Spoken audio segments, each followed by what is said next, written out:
Alors aujourd'hui, on est sur la commune de Lusigny-sur-Barse. On est en forêt domaniale de la Rivoure, qui fait partie des forêts qui sont sur les communes de Troyes-Champagne Métropole.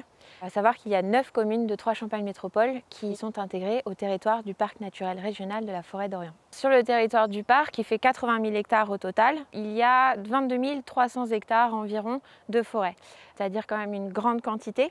La majorité sont concentrées autour des lacs, mais il y en a aussi plus loin, un peu en Crieuse ou du côté du Barrois. Au niveau de la répartition entre forêt publique et forêt privée sur le territoire du parc, on est en majorité de forêt privée, donc à 70% et 30% de forêt publique. L'histoire de la forêt de la Rivoure, elle remonte surtout au XIIe siècle. Entre 1132 et 1139 a été lancée la construction d'une abbaye cistercienne. Cette abbaye, elle a été commandée par 3 personnes, dont Bernard de Clairvaux. L'ordre s'est construit autour de la construction de granges, au nombre de 6, pour la production de bois, mais aussi pour les pâturages et notamment aussi pour la pisciculture. C'est ce qu'on va retrouver aussi dans le faciès en fait, de la topographie de la forêt, qui va être illustré par des digues qui vont être creusées pour limiter l'écoulement des eaux et garder des zones sèches de pâture, ou alors faire des étangs qui vont servir à la pisciculture, parce qu'il y a une grosse production piscicole à l'époque. Ils exportaient aussi beaucoup de bois pour les constructions, bien évidemment, mais également pour la sidérurgie. Donc il a fallu venir exploiter les forêts. Donc ces belles forêts de chênes ont été transformées au fur et à mesure, largement ouvertes.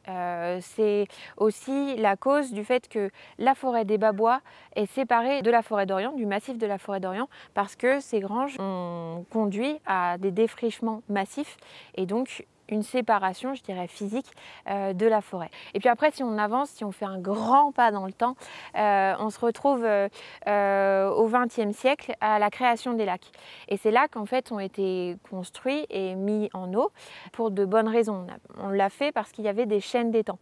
Ces chaînes d'étangs que l'on utilisait à l'époque des moines dont je vous ai parlé, ont été utilisées et localisées pour installer ensuite les lacs.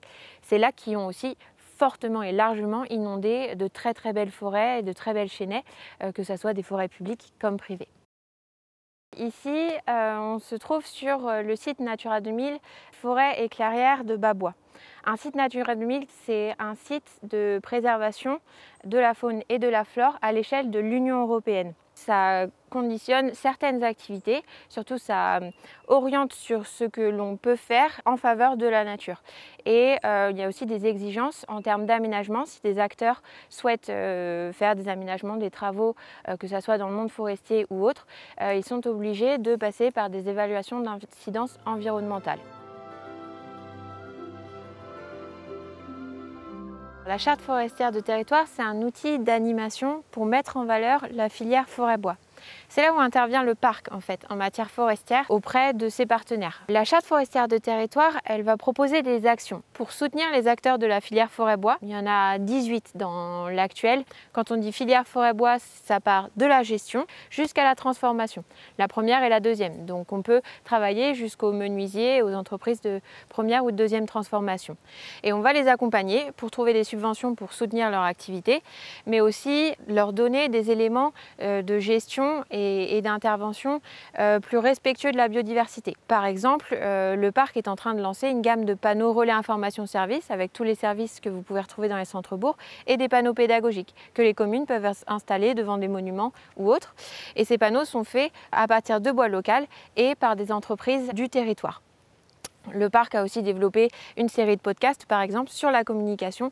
Il y a plein d'actions, c'est vraiment très dense et d'où le fait que le parc soit animateur de cet outil.